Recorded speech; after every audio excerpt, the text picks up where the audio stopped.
The Plotholes by Sean Gordon Murphy. This looks boring. Let's fix it.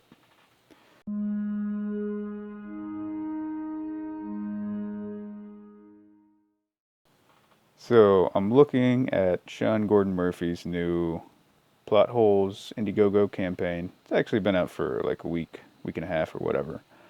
But I'm looking it over, and I noticed it's a little it's not my favorite design for an Indiegogo page, and it gave me the idea that we can go over the concept of designing an Indiegogo page or just crowdfunding page. He's added a few graphics, which is a good sign. It didn't start this way. There were no graphics on this left-hand column. It's just this, and this is not that good either. So I thought, hey, why don't I go through this and we'll see what we can do if we were making an Indiegogo campaign to make it look a little bit better. All right, so let's go through the elements. We got up here, I don't think there's any video. There's no long video. He's got art. That's good. Do that. Show off a bunch of character designs, art. People are here for art, so get art. That's good. We come down. He's got the pitch.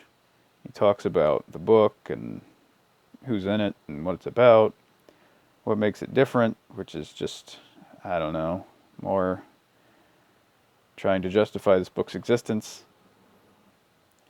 And he's got more trying to justify this book's existence, and he talks about himself, and then he makes you worry about whether you're going to get your graphic novel, and then he talks about kind of the process of he needs this initial funding goal, and then he'll unlock stretch goals, and blah, blah, blah, blah, blah. And then finally, there's a little bit of an explanation here for the pledge level, and this is something I'm going to say right now. The pledge levels over here are where you click. This should not tell you what you're getting, especially on Indiegogo where it doesn't tell you what you're getting.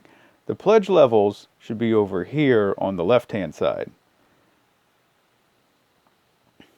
And then when you're ready, when you go, oh, this is soft cover of Plotholes, and you go, oh, okay, soft cover of, oh, 1-for-1 matching. You click on that, you give them your credit card info. This does not tell you anything. Your stretch or your pledge levels need to be over here. So we're starting to see that. That wasn't here in the first day, so that's a good little change. It doesn't tell you much. I wouldn't mind this being a little more extensive, but there's not a lot to explain. You got the graphic novel, it's that many pages, it's that big, it's got a soft cover, or it has a hard cover, or it's the artist edition, whatever. He talks about some stretch goals. He's showing off some cover art. He's got 2 covers, that's good. Do 2 covers. Do 2 covers where possible, because then you can sell them both. And maybe people will buy both, or, it's a good idea. Anyways, I've moved this all over into Photoshop. Okay, so over here in Photoshop, I got a rough copy and paste job of his Indiegogo campaign as it is, and I made a few notes of things I want changed. So let's get a clean background here. And let's go through this and how you might change his page to make it not so boring and bad. Again, up here, this is good. Most people don't watch a video. So, you don't even need a video. If you want a video, that's great. I think it's better to have one than not have one. But, you don't need one as long as you've got a lot of art, as he does here. There's things for people to look at, but again, most people don't even watch the video. We come down, he's got this pitch. So right off the bat, first thing you want to do, this should be a graphical element. This should be something that is viscerally attractive a good graphic design, welcoming you to the page. So, and I was gonna say, one thing you could do, you could have, you know, some character here as a little bit of she's got a girl holding a gun. Maybe she's one of the characters in the graphic novel. And you say, hey, this is the pitch, and this is the pitch graphic. And maybe show off, the two covers, two samples of the book. And then you have a graphic. And this is the header graphic for the pitch. And then you put the pitch down beneath it. And I'm going to say the pitch should just be a really enthusiastic description of the graphic novel. It should be copy. There should be sales copy. It should be something that makes you want to buy it. And it should be pretty curated communication. It's not about their concerns. It's not a hard sales job. It's not a hard sell. Don't come across as pathetic, I guess is what I'm trying to say. Don't come across as sad, as needy, as desperate. Come across like a salesman. Come across as a little Wolf of Wall Street. Come across like you are here to make a sale. You're not asking for forgiveness. You're not, you're not embarrassed. Because that just doesn't result in sales, right? There's a reason. It's, slick businessman has an archetype, but it works. So use it. And hey, study some sales copy. You're inundated by it every day. You are surrounded by good sales pitches. Just pay attention to them and learn a little bit from it. If you see one you like, go, oh, okay, I'm gonna take that format. I'm gonna take that attitude. I'm gonna take that. I'm gonna use it when I sell my graphic novel. And then I don't know, whatever this is. So then we say, who's Sean Gordon Murphy? Again, this should be a header graphic. So we got another character here. Maybe we got one with some samurai swords and some flowing hair. And so she looks cool. And we say, who is Sean? Oops. I'm going to fix that real quick. Get out of there. Okay. Who is Sean Gordon Murphy? And then we say, and we make him sound cool. It doesn't have to be long. This is good. That's probably good.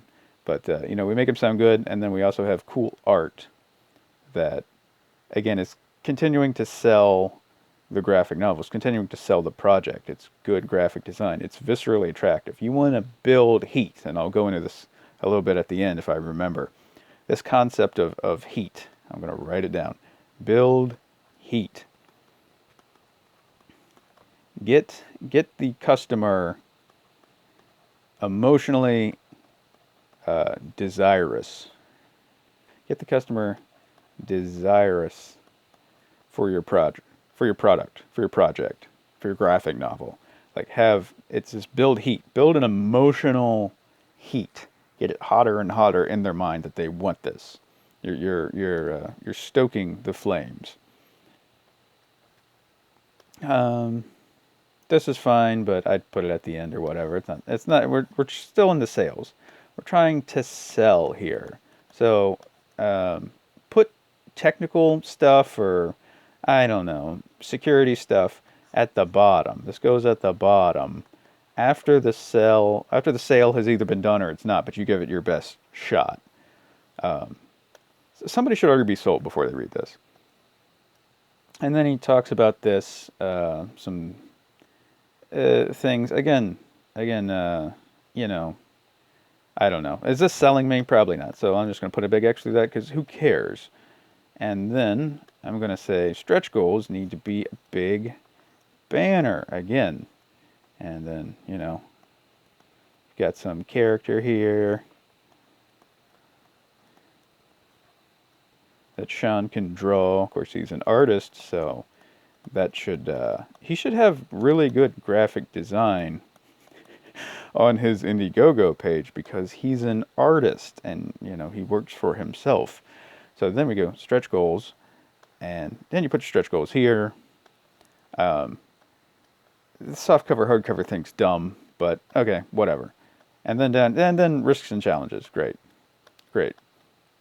So you have all that back there, and that would liven the page up a lot. Just a few graphics, and actually, before that, then I would drop in some like cover art, sample art, etc. through here before we get to risks and challenges. Like fill this up with more art.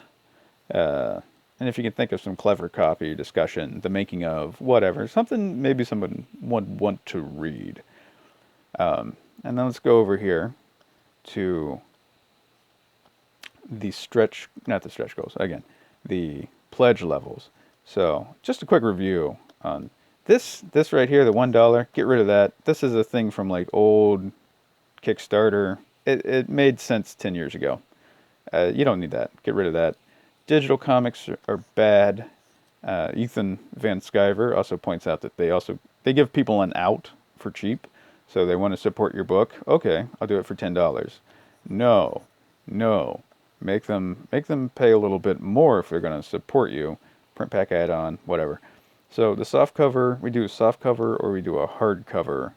And you got to do, it's more expensive because you got to do two different print runs, and I don't know what the discounts you might finagle there between doing different covers, but I guarantee you it's not going to be as cheap as if you just pick one, right? And so I would suggest you pick one. And, hardcovers aren't massively more expensive than soft covers from the prices I've been quoted.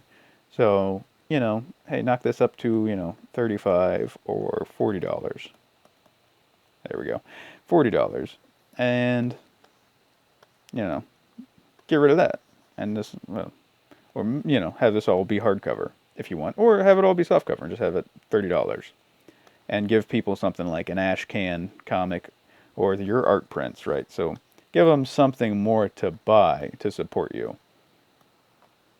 Okay, so we'll jump back here and I'll look at the remaining pledge levels. So you got the artist edition. Cool, there you go. Do something else that gives you that. Something more to sell them. And then it's got retail packs. If you're Sean Gordon Murphy, that probably makes a decent amount of sense. I don't know why this is limited. I don't know why. Don't do that. Don't put limits on things that shouldn't be limited. But if you're Sean Gordon Murphy, you might sell, 20 retailer packs. If you're the rest of us, you probably won't. Got some combination packs. Original art, that's real good. Of course, if you have original art, you can sell that. Things that are already sold out, he's got the Skype chat. You could talk to him. Now, that's kind of an old school idea, but you used to have things where you would interact with the talent. I think people getting into it now, I think I saw Ethan wondering what this was. This is an old school idea. Unlike the $1 pledge, I would keep this because you're making money, and then you go and talk to a fan for 30 minutes, and maybe you review their work or you discuss an idea, whatever they want, and you get money. I have a thing where you get drawn into the comic. I think this is pretty good if people will do it. I doubt most people can charge $400 for this, but I think, if you're a small-time creator, charge a little bit extra, and see if you can get somebody to throw in $40, $50, and maybe $100, $200 if you're more well-known. But yeah, have somebody pay a little bit extra to get drawn in because you need extras in a comic anyway. You're gonna have extras in a comic, and so otherwise they're just whatever. You can draw them in or tell your artist to draw them in to look like this guy, and it's just free money at that point. And then there's original art page. The art from the book itself, which again, a lot of money to be had from selling the art as well as selling the covers. So there we go.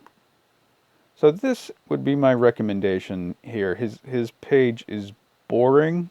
It's doing good, but his page is boring. This isn't a good sales job. This is a page for somebody who's already sold. Like he's providing you the link, like buy my book. Here's the link, and you go there and you buy the book. If somebody arrives here and they're not sold, and this is why I talk about heat.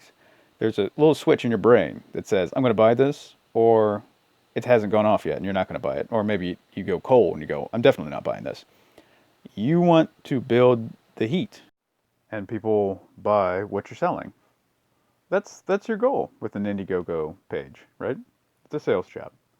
All right, well, I hope that was somewhat instructive to anybody out there who's going to make an Indiegogo campaign someday or just wants to know more about them. Thanks for watching, and I'll see you all next time.